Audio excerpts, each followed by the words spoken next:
Hey there, guys. Thanks for stopping by and welcome back to another monthly update for DQT JP.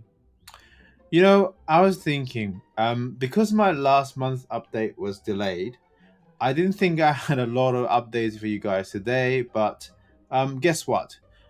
In just over 3 weeks, the game world threw us a lot of updates. It seems like Aiming has been working hard to scoop some money for the end of the quarter.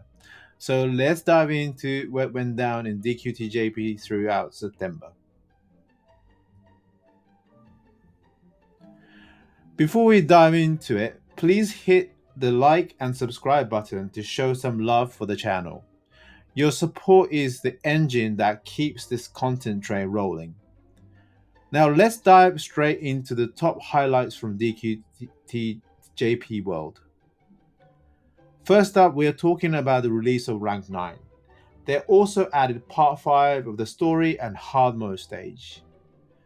Our second stop takes us to the brand new DQT original event, the Shield vs Axe Showdown. We've got two interesting banners to discuss. They've also introduced the Silver Week event, meaning free pools for all and the special banner to dive into. Now, our third stop, we are cramming in everything else as there are heaps of other stuff to update. And finally, to wrap it all up with a neat little bow, I'll drop a quick mention of the latest announcement, the True DQ1 event. So make sure you stay tuned for all the great news from DQT JP.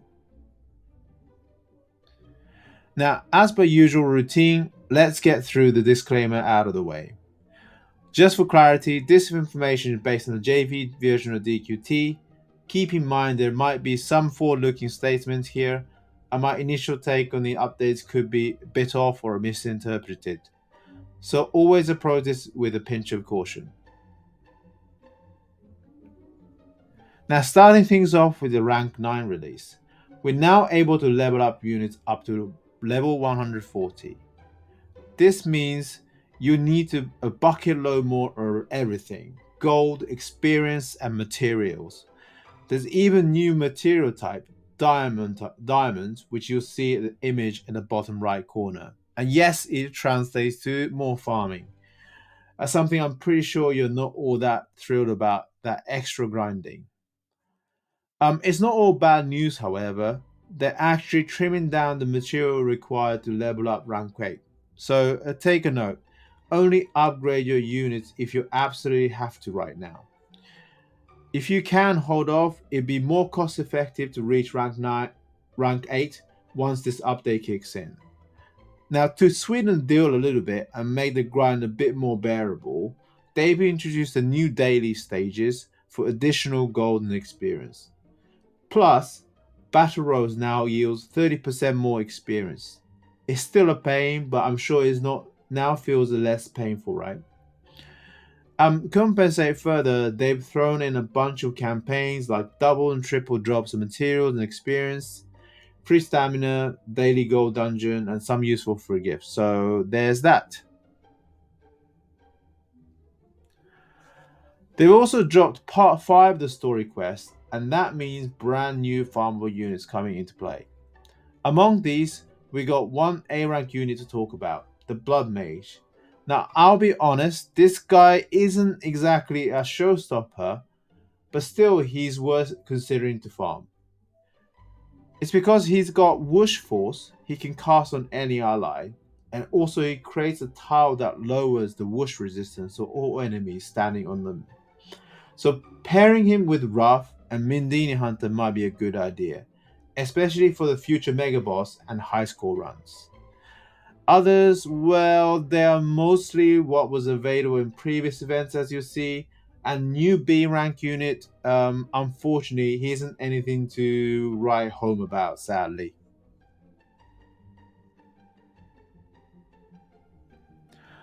Alright, moving on right on along to the next topic, the new event, Shield versus Axe Showdown. Now, I was, scratching my head a little bit as to why a shield and an axe are duking it out to the death. Well, we'll unravel that mystery once this hits the global. As for the event itself, I'll be straight with you. I couldn't spot any super special about it. It's kind of what I call a run-of-your-mill filler event in between two of those major true numbering events. You know how it goes, right? Well, now let's talk about the banner talent units. They introduced some fresh faces that do pique my interest, but we'll get to those in just a bit to talk about them in more detail. Now, on to farmable units, and we got a Dark Scrapper, and to be honest, this one's kind of the okayish category. But the real star of the show, at least in my book, is the new A rank unit that shares the spotlight with Kaiser Metal Slime. This little guy is basically an A rank version of Diamond Slime. I'm personally pretty hyper about him. I might just consider putting on this banner just to get my hands on this A rank. I have got time to think about it running up to the event, so we shall see. Now let's take a closer look at two banner units from the event. Well, first up, we got Kaiser Metal Slime. My early version of this guy is a solid 4 out of 5. But there is a caveat here. You want at least Awakening 3 for this rating. He's like a fusion of Diamond Slime, Dragonoid Brown with a dash of Blitz flavor for an extra zing. This guy has a metal body just like Diamond Slime and packs non-reflectable spell, dishing out the same AoE range as Dragonoid Baran, though the dealing slightly less damage. After taking a swing at an enemy, he activates a cover similar to Carver. He starts the battle with agility buff. We'll keep you posted with more info as we get closer to global release. Now moving on, Hijinks. He brings a first of its kind feature to DQT world, and that is the Breath Bounce, which basically a direct annoyance to Hero 5 and those breath based teams. However, my early assessment is a bit of a low side. He feels like another Nemean if I'm being honest. He's got a lot going on with his kit, and as you can see on the screen, but there is a bottom line, his damage output is pretty well underwhelming. You don't bring unit just because it negates one damage type. We know that from Nemean. What if you're against an all physical team? Hijinks just becomes a dead weight of 50. It's a bit of letdown considering how long they made us wait for a breath bounce feature, and it's not even an okay unit. Well, at least it's a start, right? And who knows, maybe we'll see more of a breath bounce passive on other units in the future. So my rating on it is a modest 2 out of 5. Now let's talk about Silver Week. I can't say I remember exactly what I got from it last year, but I do remember that I did not get the special rainbow ticket. It eluded me. Well, it's time of the year, only time of the year when you actually be stoked to see 4 blue slimes and 10 silver tokens pop up on your temples. As you probably know, with these special temples, if you snag those 10 silvers, you get a special rainbow ticket at a later date. This ticket can land you an S rank unit that's been released up to Darviaga, but here's the thing: it could also be a hybrid, and not kidding. Some YouTuber actually pulled two of these special Silver Week tickets and got not only one but 2 hybrids. It's like devs were just like on a full troll mode. Seriously, I can only imagine the look on the guy's face when he hit double hybrid. I mean, but hey, it's all good fun, right? At least we get those 30 free pulls, so let's enjoy the thrill. They also dropped a value banner right around the same time as the rank 9 release. This banner comes with an upgraded stamp that guarantee you 4 S rank units, 2 orbs, 3 rainbow diamonds, and 10,000 gold. The rewards are fantastic for a banner of this kind. I think you won't find any old junk units in there, which is a pretty sweet deal, I must say. Everything that you see in that screen is all you get. So if anyone is going to say above and pudding, best of luck to you to all. Alright, let's get into some exciting news. The new weapons. To be honest, I think this might be the biggest news in this video. First up, we got the Mystical Light Claw, and it's available as an RTA reward. Now, what makes this claw special is that max roll agility of 95, which is only second to the Beastmaster claw. If I remember correctly, I think that had 104 agility. That's a one speedy claw, and we know agility is the king of all stats in this game. But here's the kicker, it also comes with 4% potency boost for incredible all types damage. That's what makes this second fastest and most versatile weapon in the game. I can't wait to get my hands on it, but I'm not looking forward to the alchemy RNG roll gambling part, I must say. Moving on to the Metal King Slime Sword. It's absolutely a beast of a weapon. It packs a whopping 10% physical potency. Yep, you read right. 10%, that's not a typo. But here's the fine print. It's only for PvE, so it won't work in PvP contests like Arena, RTA, or GVG. Still, it's a killer passive, I'll say. Plus, the potential alchemy rolls are off the charts too. It can be rolled for HP, and that max roll, it can be even slightly surpass the Miracle Sword. If you go all in for physical potency, you're looking at a crazy 15% physical potency. This 50% portion works in RTA and PvP as well. But for PvE, it means that Sword can potentially have up to jaw-dropping 25% increased physical potency on its best roll. It might sound out of this world, but this super strong weapon is available as a mini medal swap rewards. Oh, and on that note, quick check. Have you all been collecting those mini medals until now? If not, I strongly suggest you start collecting them right away. You need every mini medals in the game to get your hands on this sword. That includes ones hidden in the chest box available in the future content TNT. It is a bit of a grind, but it's a fantastic roll. Let's go for it. Let's talk about Talon Blossom, and I'll keep it concise because to be honest, they're not all that thrilling, except for a couple of low-ranked Blossom units maybe.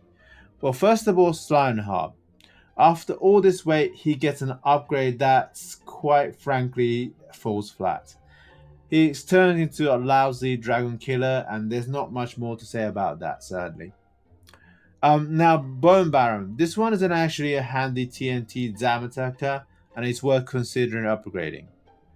Medislime is like a budget Healy, and you might want to think about upgrading this one. Mushroom Maze, he stands as the start of this batch, I would say. He's a jargon, but he's got sleep and poison breath instead, much like Malroth, and even boasts a sleep body. Again, similar to jargon. This is a very strong unit, especially with the iron and upcoming meta against S-Tark. Bullfinch was once popular E-rank choice for RTA early on, but his upgrade is only okay.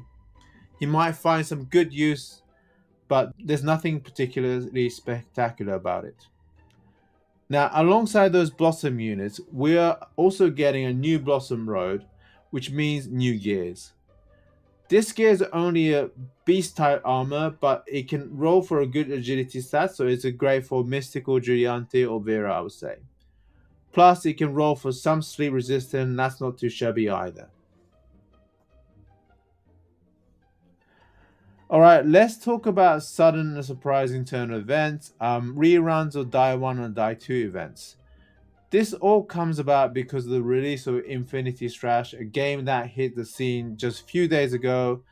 It seems like a DQT wanted a co-market Infinity Strash, so they gave us this out of blue rerun. All of these Die 1 and Die 2 banners also made a comeback as well. A lot of folks all went in and chasing all after key units like Die 2, Mage Pop, and Dragonoid Baram. Well, for us, finger crossed that we get same banner as JP got, so I can finally max out my Mage Pop. Let's dive into miscellaneous updates. The game has just rolled out the new version of 4.1 of DQT, and it came with some pretty nice quality of life improvements. First up, we got ability to quit on enemy's turn. This is a game changer because there's nothing more stressful than watching your team get torn and to shreds and chewed up by a whale blitz team in RTA before you can even make a move. Now you can abandon instantly. Good news for both whales and F2P, I'd say. They also introduced a permanent TNT guild mission. While the rewards might not be mind-blowing, it is a nice bonus. If everybody in your guild does their 2 runs of TNT game mode every week, you end up with some extra gems and a bit of gold every month. Here's a real good one. You'll notice a little screen grab in the bottom right corner of the screen. It's a Dart Scrapper, the next farmable unit. What it says in the Japanese is not just that it's recruitable, which we know, but it also tells you how many awakening points you've accumulated so far. This is pretty cool because in the past you had to navigate through a few clicks, scrolls in the unit statistics to find how many drops you need. Now you can just easily check it before the battle. There are a few more small updates, but you can explore these further once they hit the global version. And finally, we got some exciting news about True DQ1 event, which was just announced over last weekend. I'll be doing a full verdict in next month update, but here's a quick summary of the new units. First, we got the DQ1 hero, which I translate as Erdrick's Bloodline. This guy is like an upgraded Erdrick, packing bang and a zap attack that's sure hit, and instead of Whoosh, he's got a strong typeless attack. Most signature of skill is his teleport ability. He can move up to 8 squares in a single turn, which is absolutely insane. Plus, he's got a strong follow-up, so you can probably pull off some wild combos with other units. Next up is Princess Gwelin. There hasn't been much revealed about her kit, but in recent Square Enix livestream on Sunday, they showcased one of her skills. A coup skill that adds Vern's revive ability, which comes with 100% HP recovery, and that's on for any ally. I mean, this sounds like a crazily good skill, and it probably is, but it comes with some caveats. It's a coup skill and only available on turn 3, and you can only use it once in a game. It's hard to gauge how good bad she is until we see the rest of the kit, so we'll be waiting for more information and we'll hopefully update you in the next monthly update video. Thank you again for tuning in and for this monthly update from JP.